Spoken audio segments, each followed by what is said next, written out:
Welcome है आपका। मैं हूं आपके साथ आपका अपना बिंदास आरजे पंकज। और आज अपने स्टूडियो में अकेला नहीं हूं। आज हमारे साथ जुड़ रही हैं हमारी खास अतिथि ढेर सारी बातें करने के लिए। आप हैं रेणु शर्मा। आप कोरियोग्राफर हैं, डांस एंड म्यूजिक टीचर हैं। सबसे पहले मैम वेलकम है आपका। Thank you.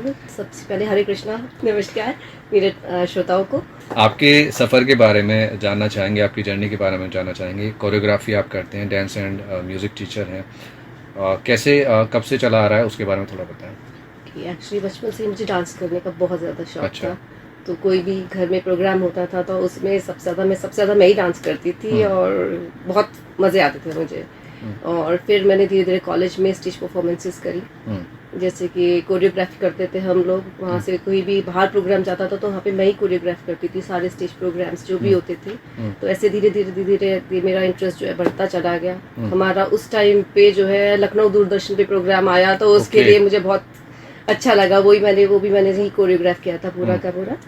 तो फिर ऐसी धीरे धीरे फिर शादी हो गई तो थोड़ा सा बैक चला गया, क्योंकि फैमिली बच्चे वगैरह छोटे थे। फिर उसके बाद फिर से मैंने इसको अपना शौक को आगे बढ़ाया और घर में ही म्यूजिक क्लास लेनी स्टार्ट कर दी, like guitar, Casio and dance classes. तो अब मैं 5 साल से मैं इसको चला रही हूँ क्लासेस।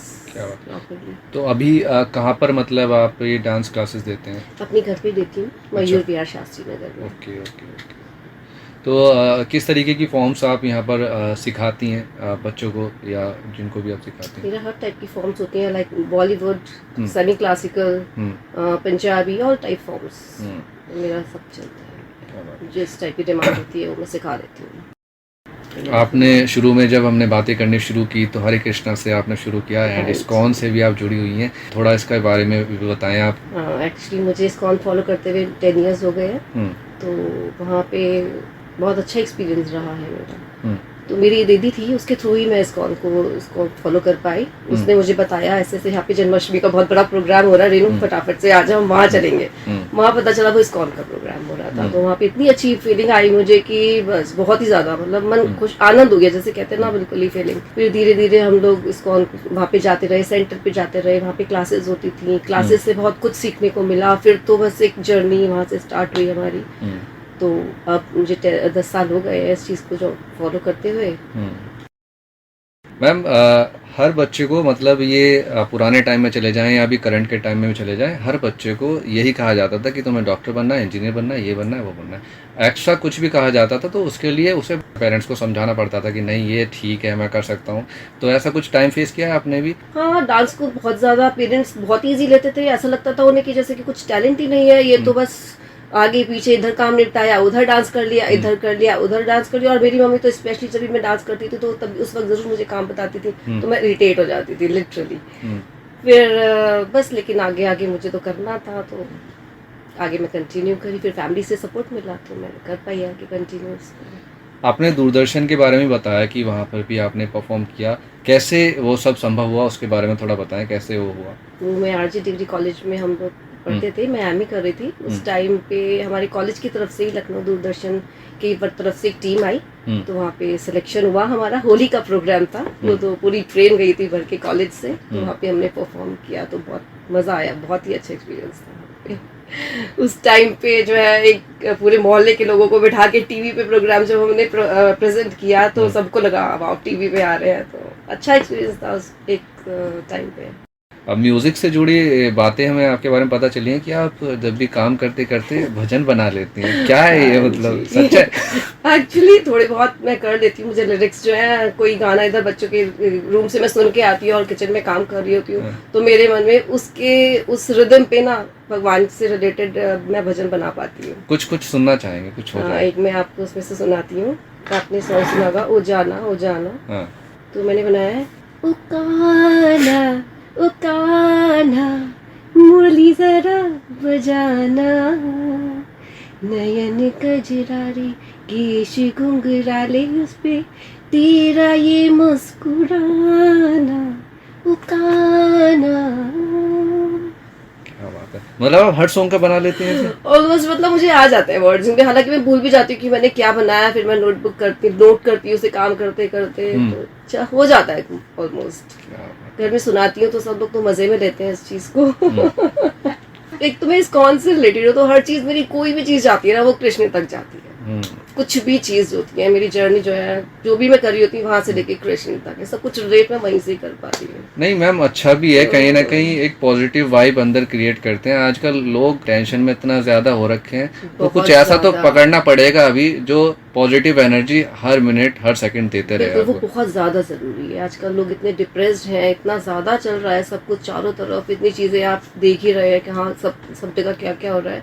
तो जब तक हम कृष्ण भगवान के हाथ नहीं थामेंगे, उनकी शरणागति नहीं होगी, तब तक हम ऐसे ही रहेंगे।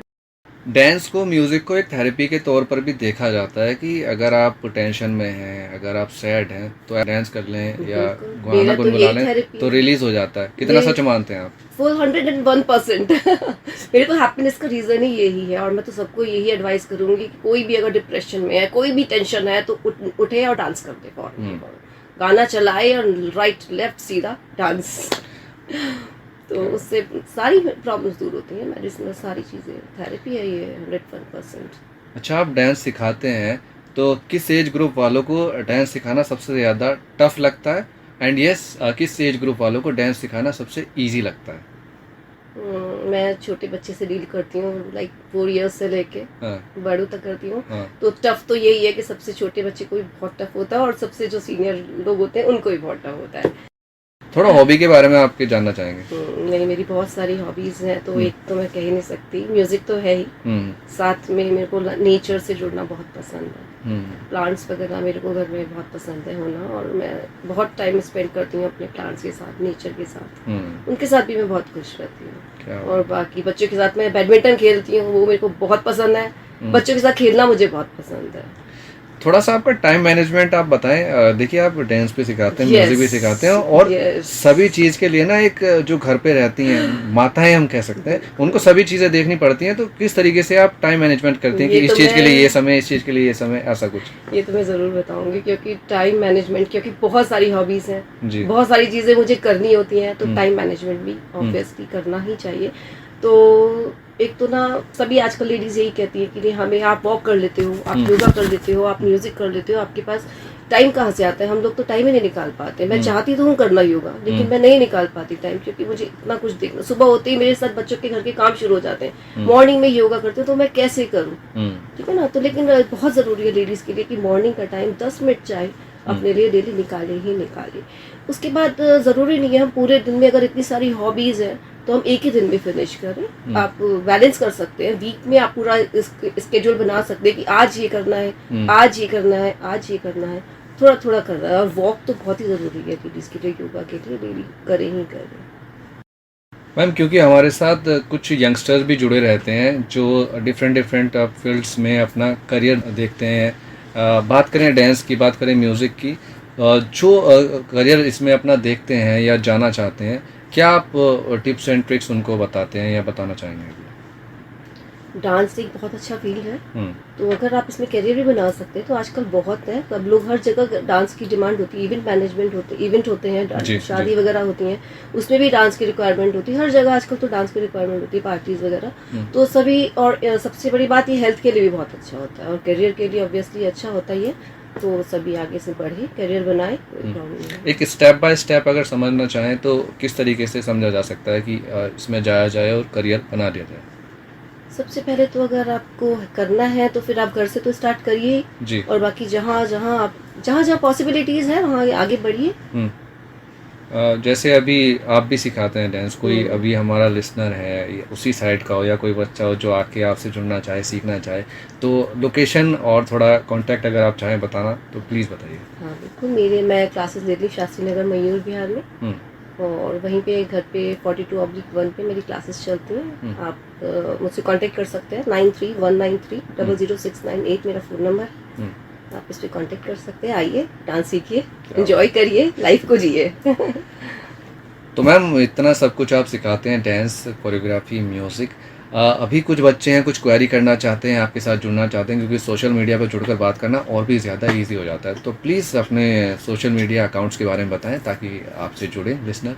ओके, मेरी ये इंस्टा आईडी है रेन्यू आत्रे के नाम से, जी। तो आप मुझे वहाँ पे फॉलो कर सकते हैं। बहुत अच्छा लगा मैम, आज आप हमारे साथ जुड़ी, आपने बात की, डांस के बारे में बताया, उसमें करियर कैसे देख सकते हैं युवा, उसके बारे में आपने बताया, एंड उधर आपने टिप्स एंड ट्रिक्स दी।